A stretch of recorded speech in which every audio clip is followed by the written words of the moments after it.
Pria ini bernama John Quincy Archibald atau biasa dipanggil John Q.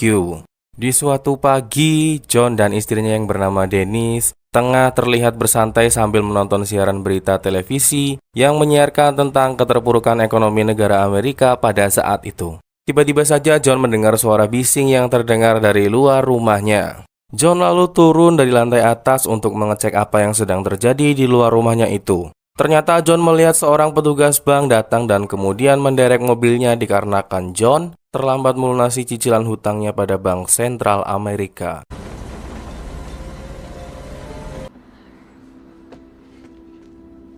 John dan keluarganya lalu tetap melanjutkan hidupnya dengan sarapan bersama istri dan anaknya pada pagi itu.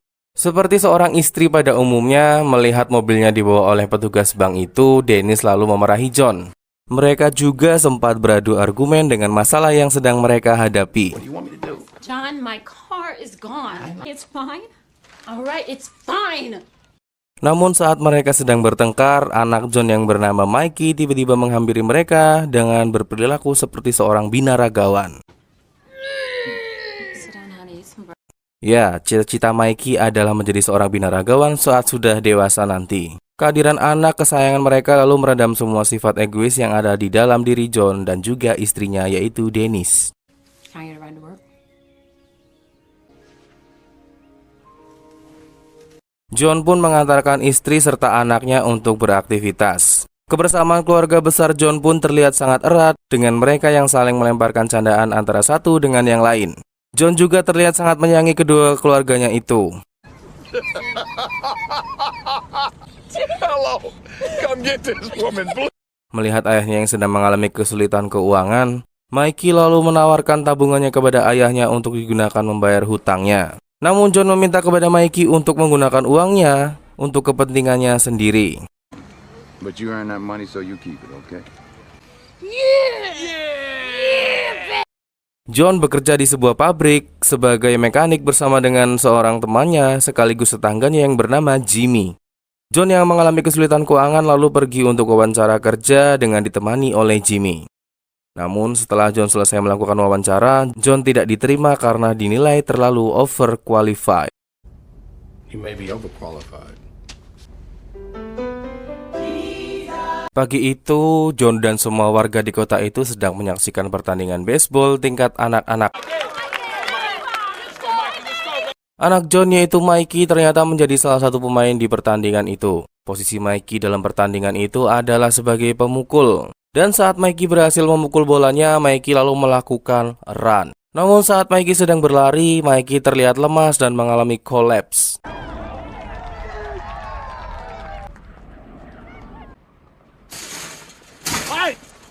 Mikey lalu dibawa oleh John dan istrinya ke sebuah rumah sakit. Dokter yang bertugas pun langsung melakukan pemeriksaan dengan membedah pakaian yang sedang dikenakan oleh Mikey. All right, let's get him on some oxygen. Dokter itu langsung memakaikan alat bantu pernapasan kepada Mikey. Dan setelah menyelesaikan semua persyaratan untuk rawat inap di sana, kondisi Mikey terlihat sangat menyedihkan. Perawat lalu menjelaskan kepada John dan istrinya bahwa kondisi Mikey pada saat ini sangat mengkhawatirkan. Dan apabila angka di monitor itu menunjukkan di bawah 70, maka Mikey akan mengalami gagal jantung dan meninggal. 70 below is in heart failure. John lalu dipanggil oleh direktur rumah sakit yang bernama Rebecca Pine untuk mendengarkan diagnosis dokter terhadap apa yang dialami oleh anaknya. Dokter lalu menjelaskan kepada John dan istrinya bahwa jantung Mikey mengalami pembekakan dan harus dilakukan transplantasi jantung atau Mikey akan meninggal. Was he need an operation or? Going to need a transplant or he's going to die. Namun Rebecca memberikan opsi lain kepada John dan istrinya, yaitu untuk membiarkan Mikey meninggal dengan tenang tanpa melakukan apapun. Rebecca mengatakan hal itu kepada John karena biaya transplantasi jantung Mikey akan menghabiskan sangat banyak uang.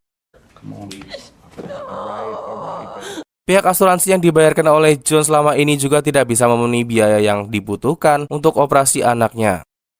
Seluruh biaya yang harus dibayarkan oleh John untuk operasi Mikey menyentuh nominal 250 juta dolar Amerika. Dan untuk menempatkan nama Mikey di donor list saja, John harus membayar uang tunai sebesar 75 juta dolar. Do is sit here and talk about money. It costs money to be expensive for us. Now I'm sorry, but you're going to... John dan Dennis lalu berniat memindahkan anaknya ke rumah sakit lain yang bisa menangani kesehatan Mikey. Namun seorang dokter yang bernama Ellen menegaskan kepada John bahwa rumah sakit itu adalah rumah sakit terbaik untuk anaknya. Dokter Ellen lalu meminta John untuk menemui pihak asuransinya guna mendapatkan uang yang akan dibayarkan oleh pihak asuransi John Q. Here. You just don't take no for an answer. John lalu pergi menemui pihak asuransinya. Namun pihak asuransi menjelaskan bahwa polis asuransi yang sudah John bayarkan sudah mengalami perubahan. Pihak asuransi juga melakukan pembatasan pembayaran sebesar $20,000. Of $20,000. What? John lalu mendatangi dan menelpon semua pihak asuransi yang ada di kota itu. Namun, John selalu mengalami penolakan. Online, window 15. What? Dan direktur rumah sakit lalu mendesak John untuk segera melunasi tagihannya. You're going to have to resubmit. It could take up to 30 days. Untuk membayar tagihan rumah sakit anaknya, John harus menjual semua perabotan rumahnya. Tetangga di kota itu pun turut memberikan sumbangan kepada John yang terlihat cukup banyak. Namun setelah John menghitungnya, nominal uang yang sudah dia dapatkan sangatlah kecil. Jimmy lalu mengajak John untuk menemui seorang presenter TV dan meminta bantuannya untuk menyiarkan apa yang menimpa pada Mikey guna mendapatkan donasi dari masyarakat. Namun lagi-lagi John ditolak oleh semua orang. Sementara itu, angka monitor di tempat Mikey semakin menurun.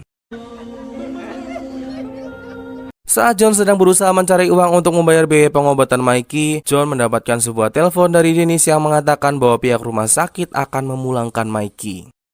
And they are releasing Mike. Dalam keadaan pilihan yang kalut, John dan Dennis bertengkar di telepon itu. Dennis lalu memarahi John dan meminta John untuk melakukan sesuatu agar Dennis bisa tetap hidup. Now you need to do something. Do you hear me? Jiwa dan pikiran John pun menjadi sangat kalut dan sangat putus asa.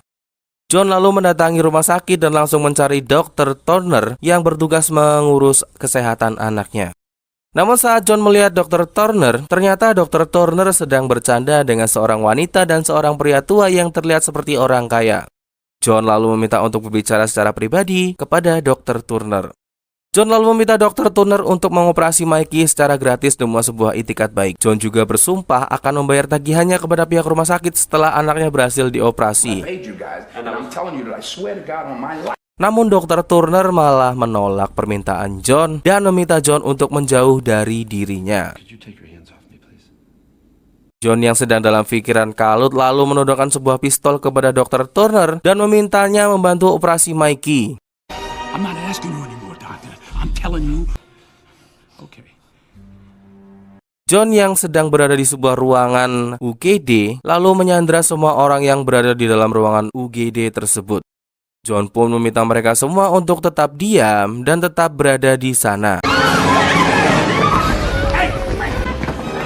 What are you doing? What are you doing? Don't anybody move.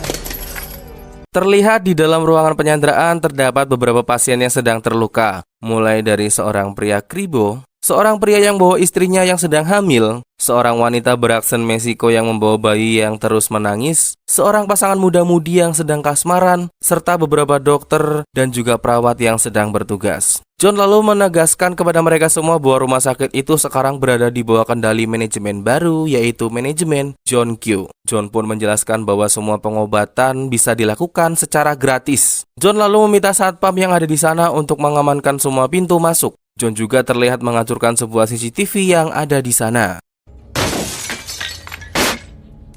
Dengan cepat, kabar John Q yang menyandera rumah sakit itu pun sampai di telinga polisi. Pihak kepolisian lalu datang ke tempat itu dan mengepung semua gedung rumah sakit itu. Operasi penyelamatan itu pun dipimpin oleh Letnan Frank. Frank lalu mulai bernegosiasi dengan John Q melalui hand talk yang sedang dibawa oleh security di tempat itu. John lalu minta kepada Frank untuk menghubungi Rebecca dan meminta Rebecca untuk memasukkan nama Mikey ke dalam daftar donor penerima jantung. You find Rebecca Payne. Donor's list. You got that? My kid's name on the donor's list. Namun anehnya, penyanderaan yang dilakukan oleh John Q tidak terlihat menegangkan sama sekali seperti yang biasa kita tonton di film-film penyanderaan lainnya. John dan para sandera malah terlihat asik mengobrol dengan santainya. Mereka juga sempat mengambil makanan yang dijual di dalam lemari es yang ada di ruangan unit gawat darurat tersebut. Setelahnya mereka kembali mengobrol. You got an HMO, right? Yeah. Well, there's your Mike didn't need additional testing, and insurance says they won't cover them. John terlihat sedang memegang telepon untuk menghubungi istrinya. Namun semua saluran telepon itu diretas dan dihubungkan kembali dengan Frank. Rebecca Pye juga sudah terlihat datang ke tempat itu. John lalu meminta kepada Frank untuk segera memasukkan nama anaknya ke dalam daftar donor. Sebagai hadiahnya, John akan melepaskan beberapa sandera kepada pihak kepolisian. You got 1 hour. You got till 5:15. You understand, Frank? Hey, Frank. 5-1-5 something. John lalu meminta kepada seorang wanita hamil dan juga seorang wanita Meksiko yang membawa bayinya yang sedang menangis untuk dibebaskan. Baby, no, I need you. Tiba-tiba saja, seorang pemuda yang bernama Bayu juga meminta untuk dibebaskan. John pun sempat diserang dan ditusuk oleh Bayu. Dan saat John dan Bayu lagi gelut, Bayu meminta kepada pacarnya untuk mengambil senjata John. Namun pacarnya malah menghajar Bayu dan memakinya hingga Bayu terlihat seperti... John lalu meminta security untuk memborgol Bayu. Are you crazy?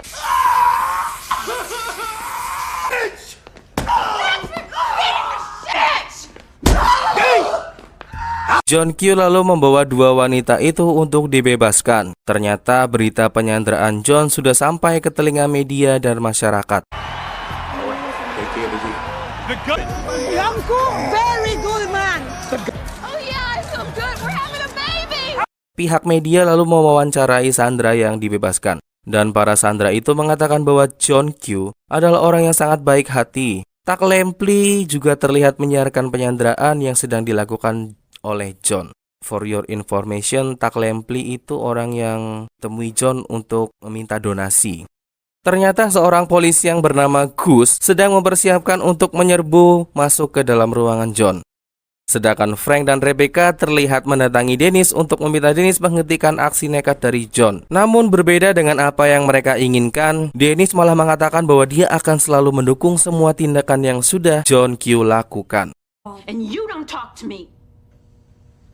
I'm on his side, not yours. Melihat Dennis mengabaikannya, Rebecca kemudian memutuskan untuk memasukkan nama Mikey ke dalam daftar donor. Dennis yang terlihat senang mendengar hal itu lalu memeluk Rebecca dan berterima kasih kepadanya. Dan pada saat Frank serta Rebecca pergi dari tempat itu, Frank menilai bahwa sandiwara yang dilakukan Rebecca sangat terlihat bagus seperti artis FTV.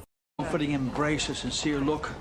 For a minute, Frank yang mengetahui bahwa Gus memutuskan untuk menyerbu ke tempat itu lalu berdebat dengan Gus. Namun Gus yang pangkatnya lebih tinggi bersikeras bahwa mereka harus segera melakukan sesuatu. Gus pun mengeluarkan Frank dari timnya dan memutuskan untuk mengendalikan situasinya sendiri.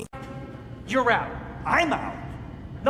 AC ruang penyanderaan pun dimatikan. Penembak jitu lalu dikirim untuk masuk melalui celah ventilasi. John pun diarahkan untuk menerima telepon dari istrinya yang ternyata di tempat itu sudah berada dalam jangkauan tembakan penembak jitu. Dennis lalu menjelaskan kepada John sambil menangis bahwa nama Mikey sudah dimasukkan ke dalam daftar donor. Pain just left here. Mikey's name is on the...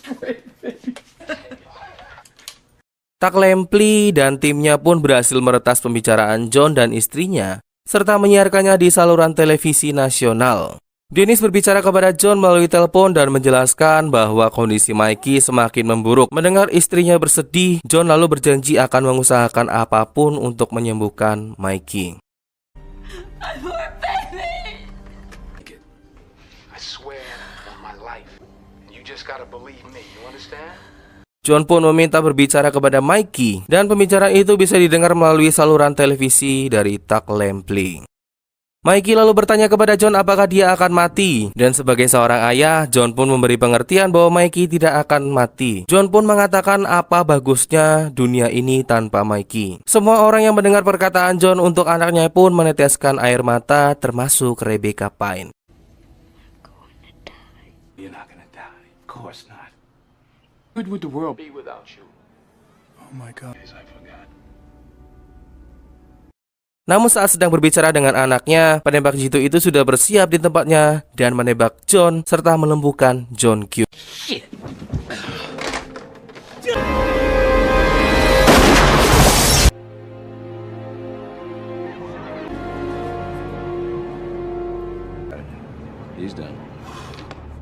Semua orang yang melihat John tertembak lalu mengira John sudah mati. Akan tetapi tembakan itu hanya mengenai lengan John saja.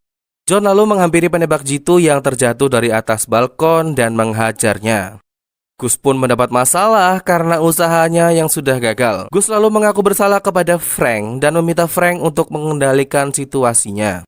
John pun keluar dengan menyandra penembak jitu yang celananya sudah dipelorotkan oleh John. John juga melemparkan senjata yang sudah digunakan untuk menembaknya. John lalu menegaskan bahwa anaknya yang sakit membutuhkan bantuan. Is sick. That's it. There's nothing else. Sick. Help. John juga mengatakan bahwa dia tidak akan menguburkan anaknya, tapi anaknya lah yang akan menguburkannya. I am not gonna bury my son is gonna bury me. John lalu meminta Frank untuk membawa anaknya ke dalam ruangan itu bersama dengan John. Setelah berdiskusi, pihak kepolisian lalu membawa anak John untuk diberikan kepadanya.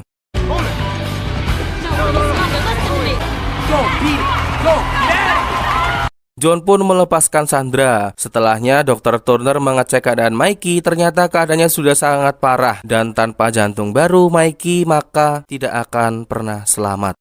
Melihat anaknya yang terbaring tidak berdaya, John lalu meminta kepada Dr. Turner untuk memberikan jantung milik John Q kepada Mikey. Take my heart and you put it in Mike. Semua orang yang mendengar perkataan John pun mulai menilai John sudah berlebihan. Namun John tetap bersikeras bahwa dia akan memberikan jantungnya kepada anaknya. John pun ingin membunuh dirinya sendiri dan meminta dokter untuk membedahnya untuk memberikan jantungnya kepada John. Namun semua orang mengatakan bahwa John itu harus merelakan kepergian Mikey. Dan ini ekspresi John ketika mendengar kalimat itu. No, I don't accept. No, I reject that.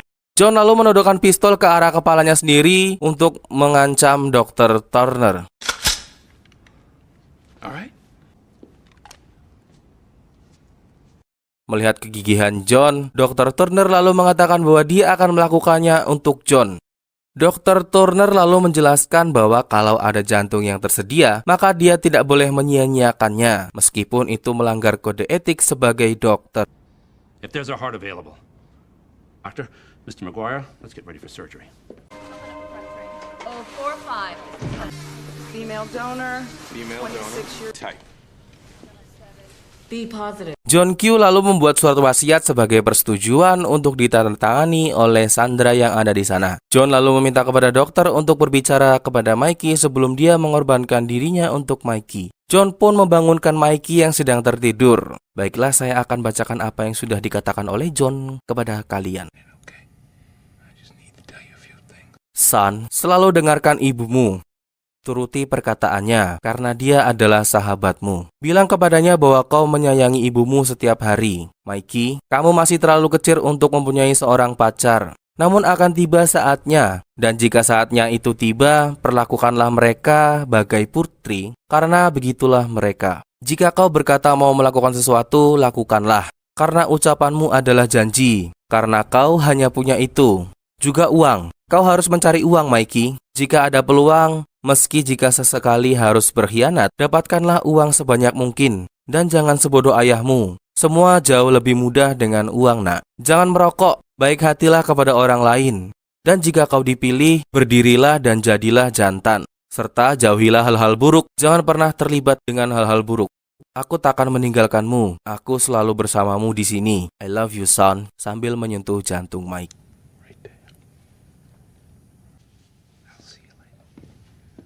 Di tempat lain, saat perawat sedang bertugas, dia menemukan sebuah fax yang berisi bahwa ada seorang donor yang sesuai untuk Mikey. Dia lalu berlari untuk memberitahu Rebecca Pine. Sementara itu, John pun bersiap untuk mengeluarkan pistolnya. John lalu mengeluarkan sebutir peluru yang sudah ia persiapkan. Ternyata, senjata yang digunakan untuk mengancam para Sandra selama ini adalah senjata yang tidak mempunyai isi. John lalu berbaring untuk bersiap menembak dirinya sendiri. Sementara Rebecca Pine berhasil menemui Dennis dan memberitahu kabar baik untuknya. Dennis pun mencoba menghubungi John melalui handtalk, namun John mematikannya karena tidak mau mendengar apapun dari istrinya. Dennis pun pergi berlari ke arah di mana John dan Mikey berada sambil berlari. Dennis berteriak memanggil nama John dengan mengatakan bahwa sebuah keajaiban sudah terjadi, John.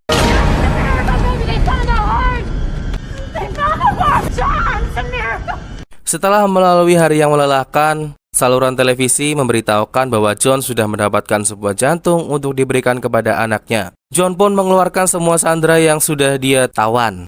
John juga keluar dari tempat itu dan langsung ditangkap oleh pihak kepolisian. Namun saat John berada di sebuah mobil, ternyata dia bukanlah John, melainkan orang yang berkulit hitam sama seperti John, atau si Kribo. John pun terlihat mengikuti rombongan yang hendak melakukan operasi untuk Mikey. Melihat itu semua, Frank pun hanya tertawa. Dokter lalu mengoperasi Mikey. Di tengah-tengah operasi, Frank datang menemui John dan memintanya untuk memakai borgolnya sendiri. Operasi pun selesai dilakukan. Jantung Mikey kembali berdenyut dan semua usaha John pun terlihat membuahkan hasil yang manis.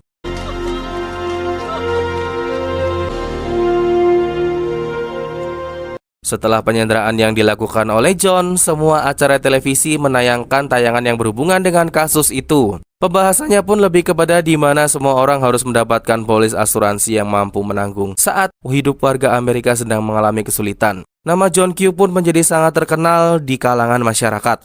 John sendiri terlihat sedang menghadiri sidangnya atas semua yang sudah John lakukan. Juri pun sudah memutuskan. Yang pertama, tuduhan pembunuhan. John dinyatakan tidak bersalah. Untuk dakwaan tindak pidana bersenjata, John juga dinyatakan tidak bersalah. Dan untuk tindakan penyulikan, penyanderaan, dan penyekapan, John dinyatakan bersalah. Vonis pun akan dinyatakan seminggu lagi. John sepertinya akan dipenjara sebanyak 3-5 tahun atas apa yang sudah John lakukan. Film pun berakhir. John Q yang miskin dan tidak mempunyai akses kesehatan akhirnya bisa mengobati anaknya yaitu Mikey, walau dengan jalan menyandera sebuah rumah sakit. Terima kasih kepada kalian yang sudah menonton video ini sampai selesai. Jangan lupa tinggalkan like, komen, dan share ya kawan-kawan. Untuk subscribe terserah kalian lah. Ini negara bebas bre. See you in another video. Bye. Hey, Dad. Goodbye. Bye, son. See you later.